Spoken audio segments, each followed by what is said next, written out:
भाइयों और बहनों, आपने जिस उत्साह के साथ मेरा स्वागत किया है और कष्ट सहकर इतनी देरी तक मेरे भाषण के लिए इंतज़ार करते रहें, इन सब के लिए मैं आपको धन्यवाद देना चाहता हूँ। जैसा मांग पत्र में कहा गया है, म्यूनिसिपैलिटी का पहला काम वहाँ की जनता की सेवा और वहाँ लोग आराम से सफाई से अपनी अपनी जगह पर रह सकें और उनको बिना मिलावट के खाद्य पदार्थ सभी स्थितियों में आसानी से मिल सके। सड़कों का प्रबंध करना, चिकित्सा का प्रबंध करना म्यूनिसिपैलिटी का कर्तव्य होता है। जनसंख्या के ख्याल से आपकी म्यूनिसिपैलिटी बड़ी नहीं है, मगर तो भी आपको शहर और ज़िले का इतिहास गौरवपूर्ण रहा है और इसके लिए आप सब बधाई के पात्र हैं। सरकार द्वारा मिट्टी के तेल की खपत कम करने के लिए कुछ कदम उठाए गए हैं, परंतु इस प्रकार के सभी प्रयास आंशिक प्रतीत होते हैं। इसके साथ स्थान पर सरकार को व्यापक नीति अपनानी चाहिए। मंत्रालय के अनुदान के अनुसार 1974-75 में 1300 करोड़ रुपये के मूल्य के कच्चे तेल का आयात किया जाएगा, परंतु प्रश्न यह है कि यह रुपया कहां से आएगा। मेरा विचार है कि इस मामले में हमारी नीति का आधार ठोस होना चाहिए। यह केवल निर्यात प्रधान उद्योगों के बारे में ही नहीं, अब तो संपूर्ण उत्पादन ढांचे के बारे में अपनाई जानी चाहिए।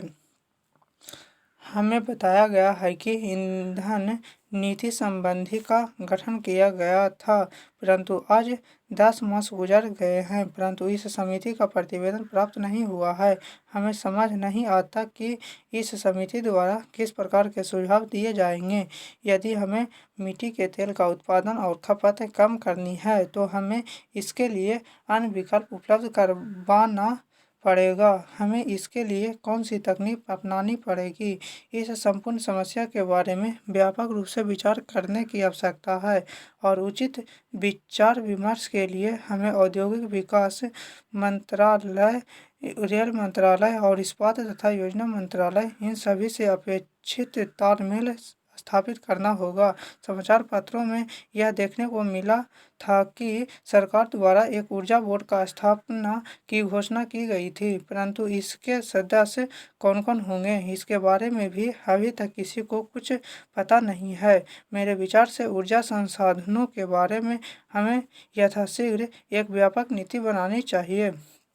हमारे देश में किए जा रहे कच्चे तेल के उत्पादन के 7.20 लाख टन से बढ़ाकर 11.40 लाख टन तक पहुंचने की संभावना है। इससे हमें काफ़ी लाभ होने की संभावना है। यह भी अंदाज़ा है कि हमारा सुरक्षा भंडार भी 175 लाख टन हो जाएगा। यदि हम अपने 11-12 लाख टन तेल के प्रति वर्ष के उत्पादन को बनाए रखने में सफल भी होते हैं, तो भी हमें विदेशों से तेल मंगवाने को आवश्यकता तो पड़ेगी ही। इसके लिए भी हमें अनेक प्रकार का प्रयत्न किए हैं। अभी 15 दिन पूर्व ही हमने इराक के साथ 208 लाख टन तेल का निर्यात करने का करार किया था। हमें आशा है कि इस करार के कई अच्छे परिणाम निकलेंगे और हमें अच्छे लाभ होंगे, परंतु विदेशी कंपनियों के साथ हमारे पूर्व करार इतने सफल नहीं रहे हैं। ऑल इंडिया के असम संबंधी करार के साथ यही बात हुई और फिर यही बात मद्रास तेल शोधक कारखाने के बारे में भी दोहराई गई। हम यह नहीं चाहते कि मथुरा और कोचीन तेल शोधक कारखानों के साथ भी ऐसा ही हो।